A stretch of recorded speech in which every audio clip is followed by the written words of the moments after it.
La Comisión Literaria de la Fundación Sociedad Femenina y Cultura, en su programa mensual de literatura y vino, presenta esta noche el análisis de la obra El vuelo de la tortuga, del autor ecuatoriano Ernesto Carrión. El análisis de la obra lo hará Mariela Manrique García. Ella es licenciada en Ciencias de la Educación y Literatura. Es profesora de segunda enseñanza en especialización Lengua Española y Literatura.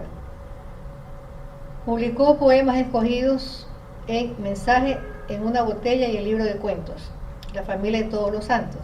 Posteriormente publicó la novela Te llamo porque es noviembre.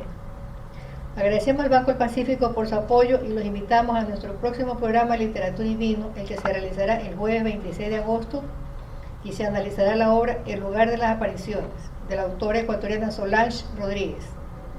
El análisis lo hará Tina Cerega.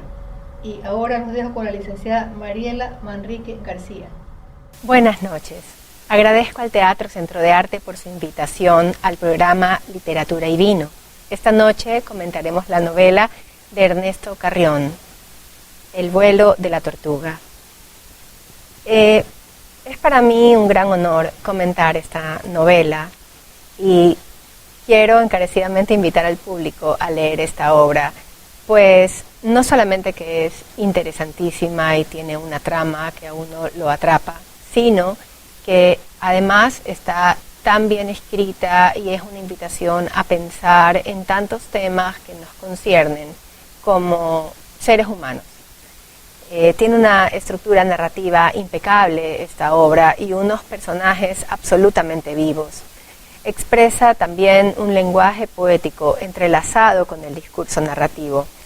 Y bueno, como dije, aborda aspectos históricos e incorpora textos periodísticos de la crisis bancaria del 99, la cual produjo un éxodo masivo de nuestros compatriotas hacia diferentes partes del mundo, fundamentalmente a España.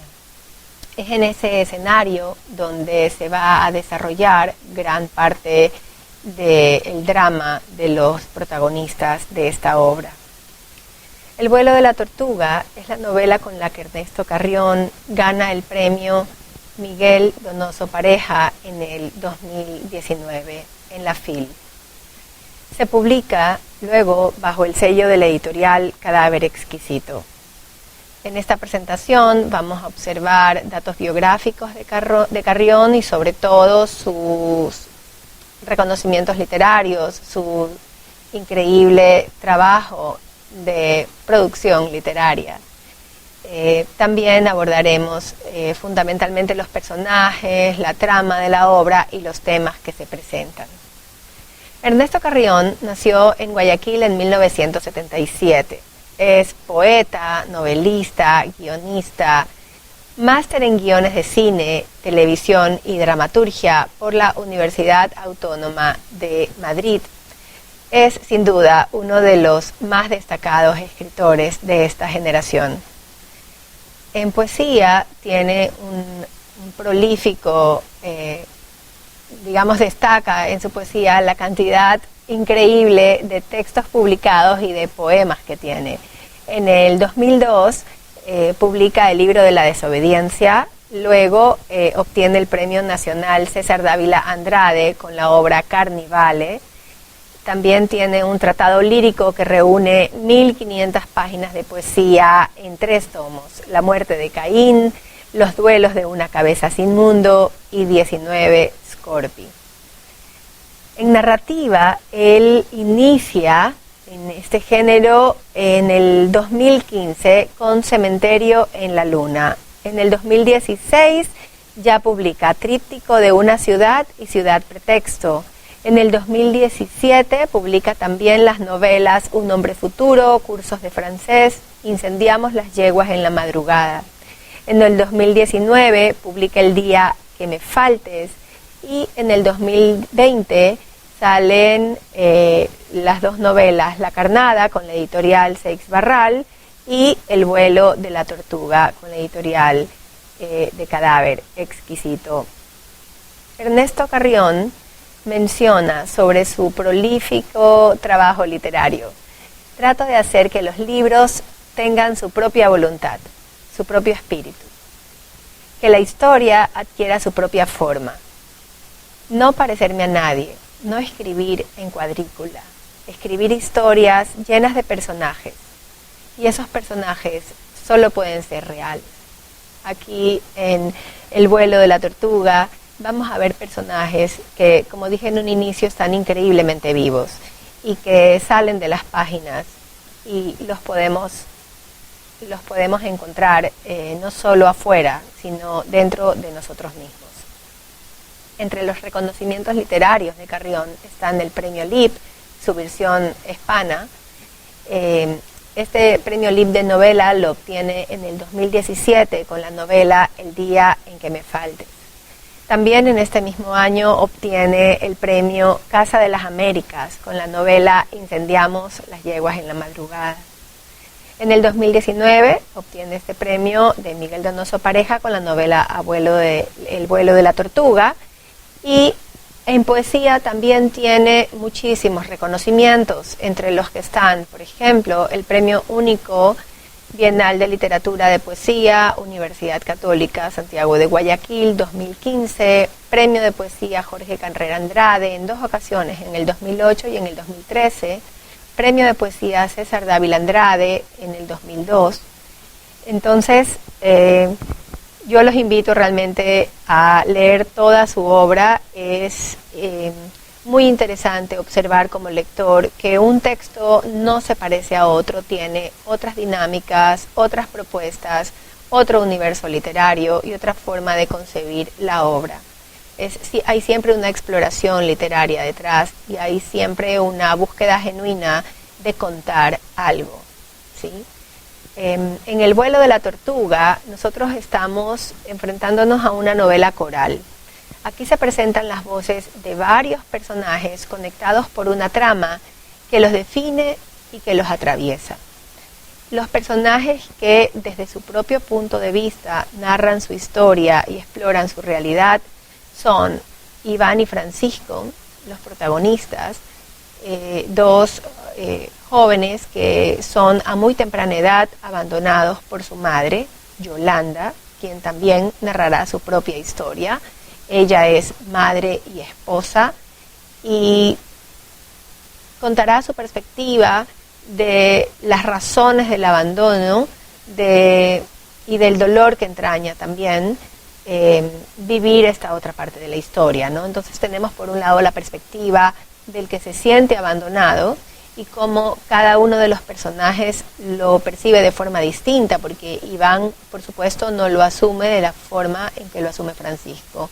Y también tenemos la perspectiva de quien abandona, en este caso Yolanda. Tenemos un entrañable relato de el padre de Yolanda y abuelo de Iván y Francisco, Caupolicán Falconi, un obrero que trabaja en cuero, que digamos en su trabajo maravilloso de artesano representa también parte de lo que es el éxodo de la migración dentro de nuestro país. En este caso él viene con su familia desde Riobamba a Guayaquil. Entonces iremos viendo a partir del relato de los personajes también muchas historias de migración. Finalmente tenemos a dos personajes que son testigos del drama o tragedia que sufren Iván y Francisco junto con Yolanda. Y estos testigos, desde su propia voz, van a mostrarnos a los lectores otros aspectos de la situación en la que se dan estos acontecimientos, de acuerdo al contexto político, económico y social del Ecuador del 99. Estos personajes son Wong, un inmigrante chino, muy amigo de Francisco, y Mario, periodista, quien a través de él nos enteraremos los lectores del desenlace de esta historia. Desenlace que por supuesto no les voy a contar, pero que desde ya les anticipo que nos va a dejar absolutamente impactados, no lo vamos a ver venir, nos va a sorprender y a sobrecoger. El periodista Mario tiene como jefe a Charlie Morán, aquí hay un guiño literario, porque Charlie es el jefe de Beatriz, la protagonista de otra obra, de otra novela de Carrión, la protagonista de la novela El día que me faltes. Entonces, quienes ya habíamos leído El día que me faltes, cuando vemos que tenemos al mismo jefe de Beatriz en esta novela, que nos sentimos como parte del universo literario que está dibujando el autor. Como bosquejo general de la trama, puedo decir que se da en un lapso de aproximadamente 15 años y menciona la crisis bancaria del 99 con el consecuente éxodo migratorio.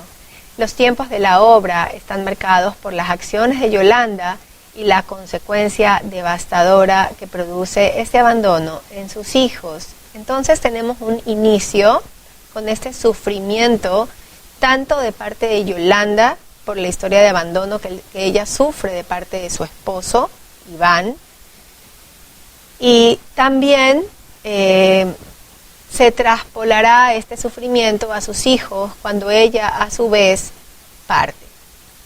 Luego hay un conflicto muy grande que se va a ir, desarrollando de forma cada vez más compleja en relación a las consecuencias del abandono de Yolanda durante el crecimiento de Iván y Francisco en estos 15 años aproximadamente que va, relatándose las circunstancias más destacadas de cómo viven estos niños esta soledad, este abandono de su madre. Y luego hay un desenlace en el que nos encontramos otra vez con la voz de Yolanda en una novela que entonces cobra las características de una novela circular y que nos hace ver la perspectiva completa de quien no es ni bueno ni malo, sino, como dice Ernesto Carrión, es simplemente gente. Aquí estamos frente a personajes que, como les dije anteriormente, están absolutamente vivos y nos hablan de la naturaleza humana, sorprendente, hermosa y también terrible.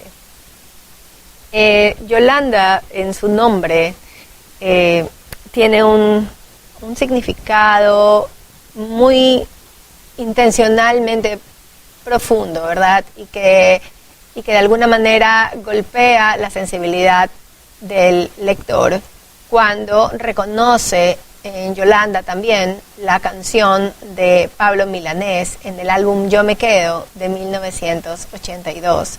Eternamente Yolanda es la historia de de una voz poética que extraña a Yolanda y ve en ella todo lo que significa el amor.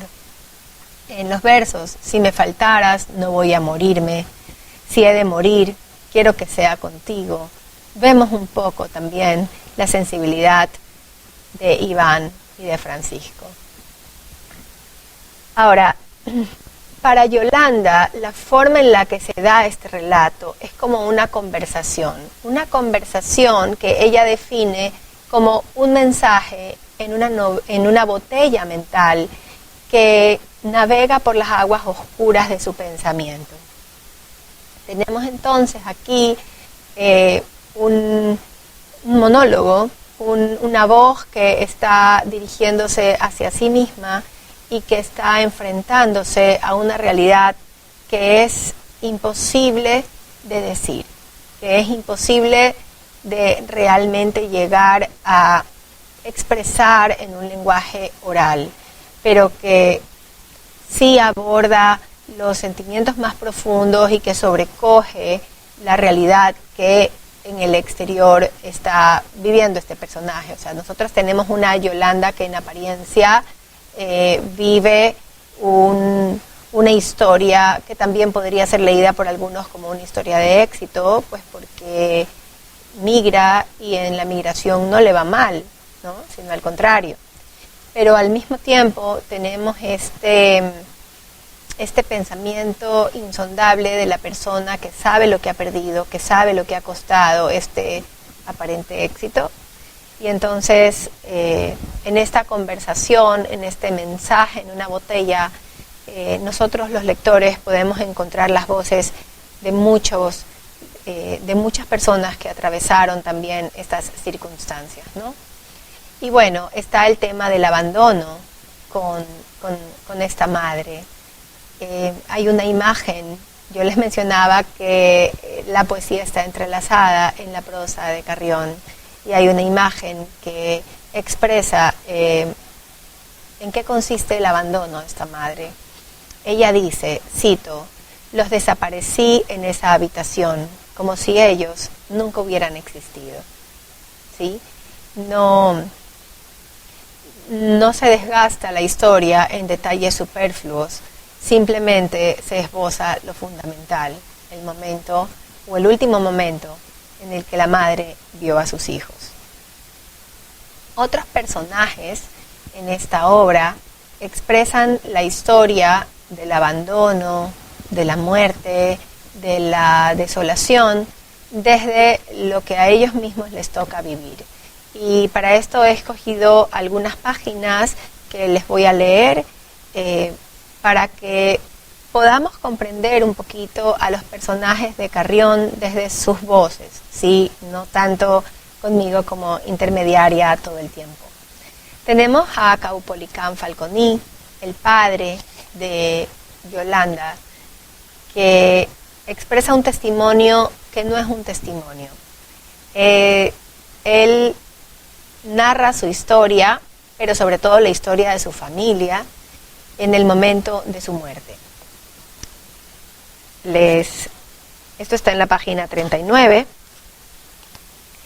y él menciona, ese monigote, hasta ayer, fue un hombre llamado Caupolicán, de estado civil, viudo, padre de 3 hijas, abuelo de 3 nietos, artesano de profesión, y que apenas le tiene miedo a la muerte. Estoy en contra de la muerte, y estoy a favor de la muerte.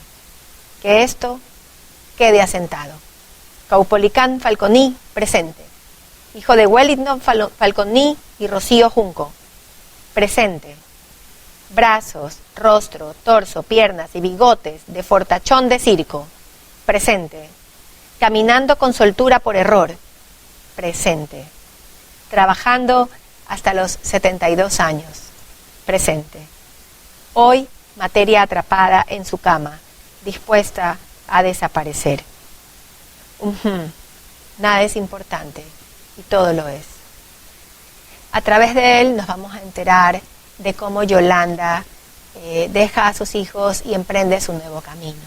Pero tenemos los ojos de un padre que también entiende esta realidad de su hija, que no juzga y que a través de esta mirada, aunque adolorida, bastante objetiva y testimonial, podemos nosotros también ver como desde un piso muy alto la mirada y la realidad de muchísimos compatriotas que atravesaron también esta suerte.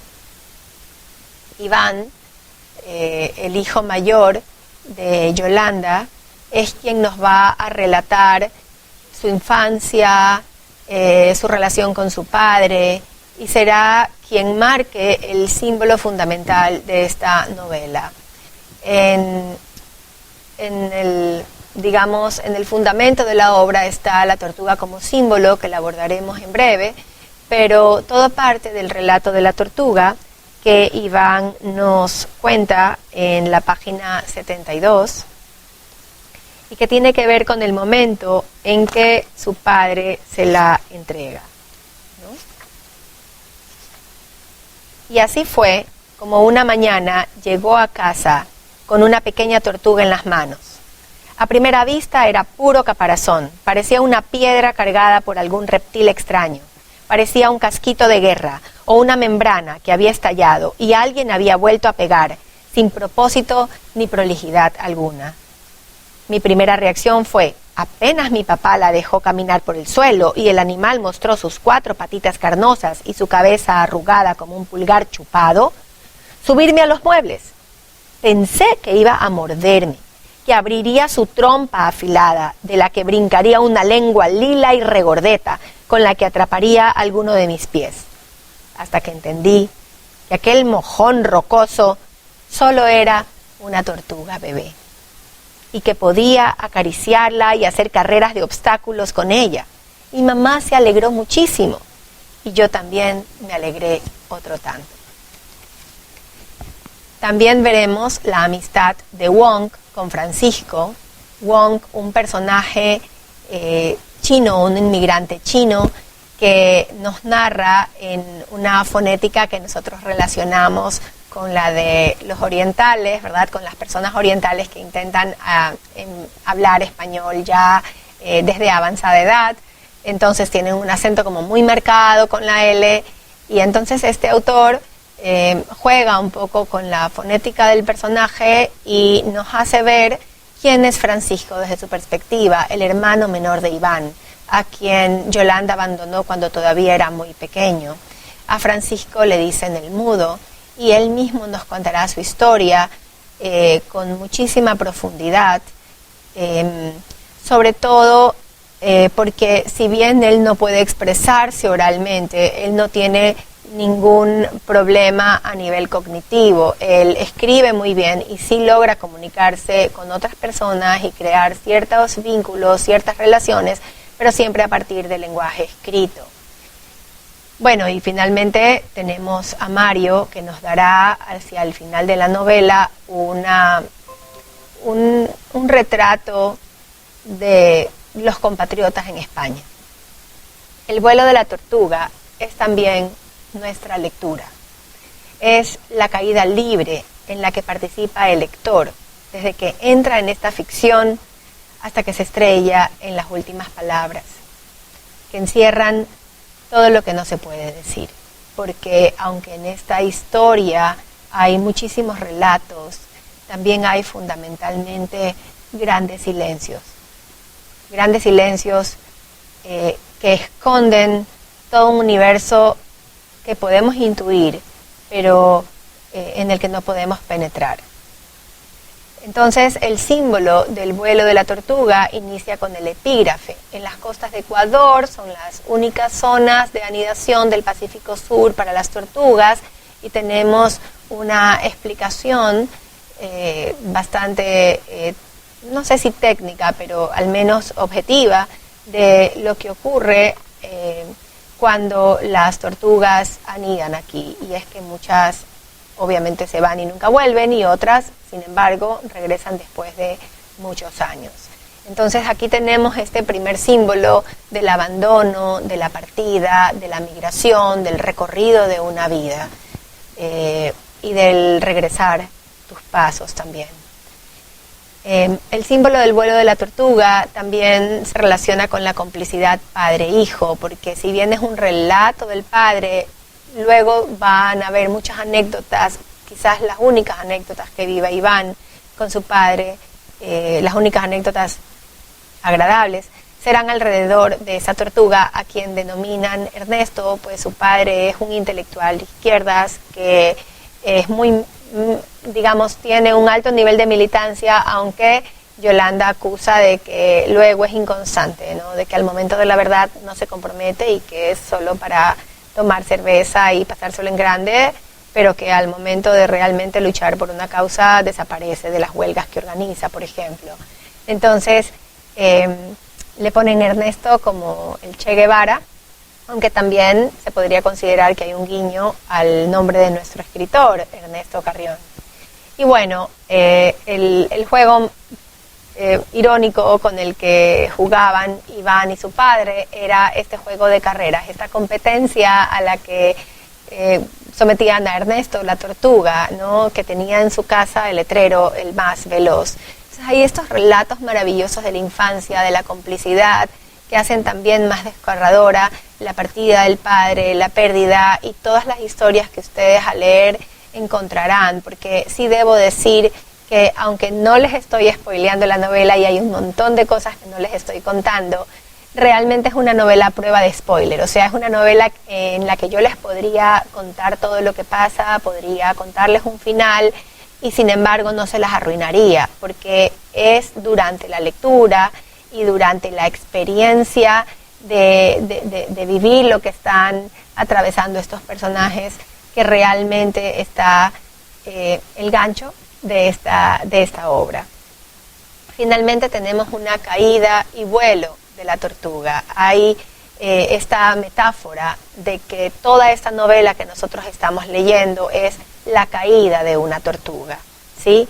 Y esta caída es el vuelo de la tortuga, es decir, este destino no feliz al que van a estar arribando nuestros personajes es en sí mismo quizás el vuelo en picada de la tortuga. Carrión apuesta por una narración que conjuga el realismo y la poética para mostrar al lector cómo crecieron los hijos de padres migrantes que un día llegaron a España y se olvidaron de la familia que dejaron atrás. Esta cita la menciono como parte de un artículo del Comercio escrito por Gabriel Flores. En este análisis se explora un poco más el tema del contexto de estos personajes en el Ecuador y con la historia que nosotros conocemos.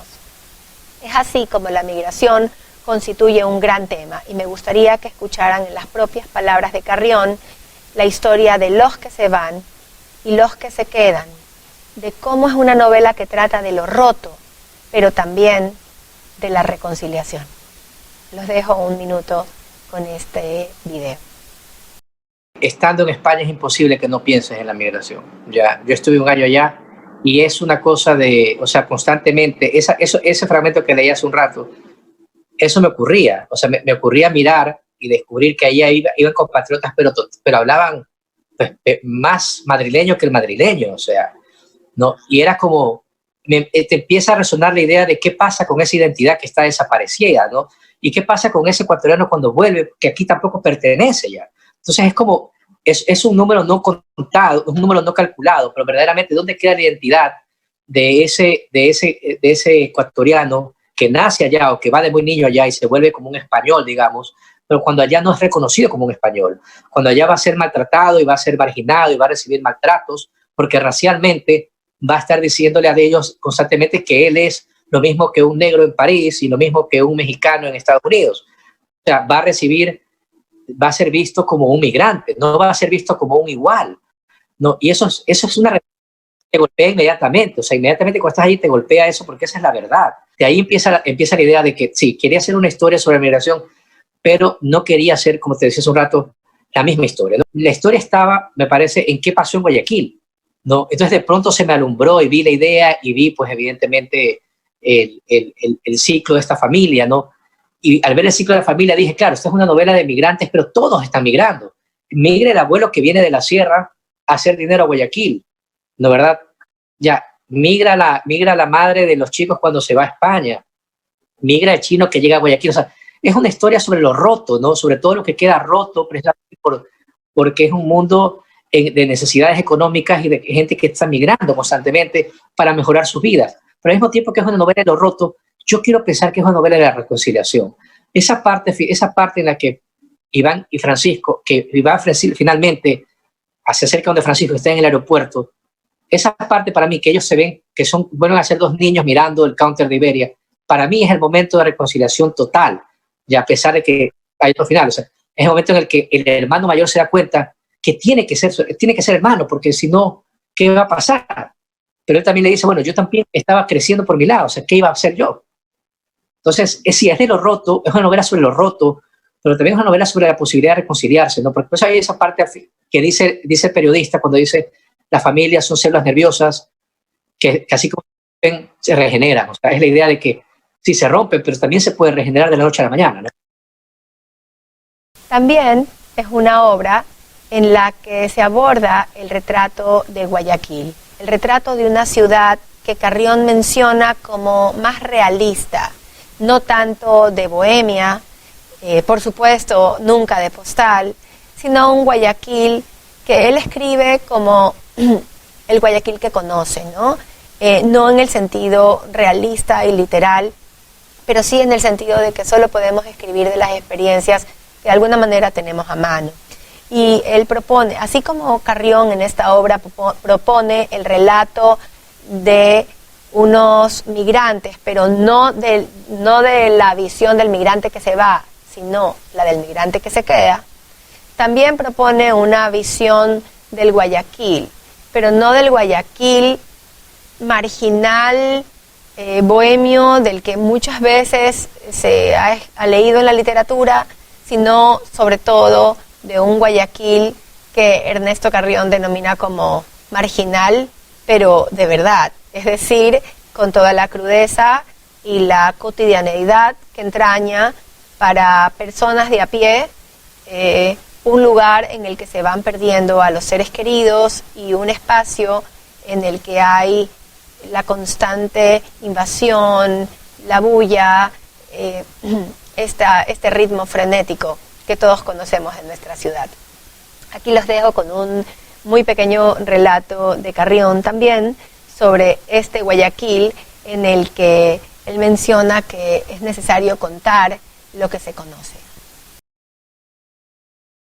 Y el registro del centro, me encantaba la idea de hacer un registro del centro, pero ese registro del centro distinto, ¿no? Porque lo que tú ves es esta zona alrededor, cerca de la bahía, la catedral, el parque, los chinos que están en el centro, o sea, me parecía que, y también pues evidentemente es una pobreza distinta a la que se muestra cuando se hacen las novelas marginales, digamos, marginales slash bohemia, slash, no sé, pero no era ese tipo, no tiene ese tipo de marginalidad, este tiene, no, pues lo marginal real, por decirlo así, o desolador, por decirlo así, ¿no? O sea, ya, porque no hay de otra, o sea no hay salida, o sea, es tal cual.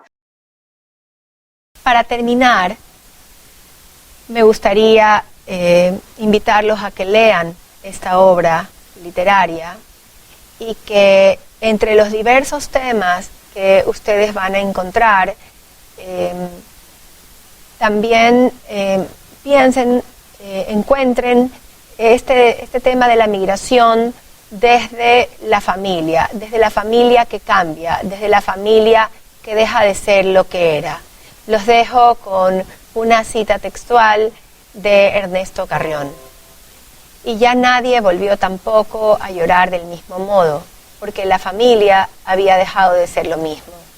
Ahora, una familia sería una llamada telefónica, un audio de voz, una imagen congelada en pantallas, unas ráfagas fantasmales que llegarían desde muy lejos, de cuando en cuando, y que nos harían sentir insignificantes por seguir vivos en el lugar donde había caído la bomba.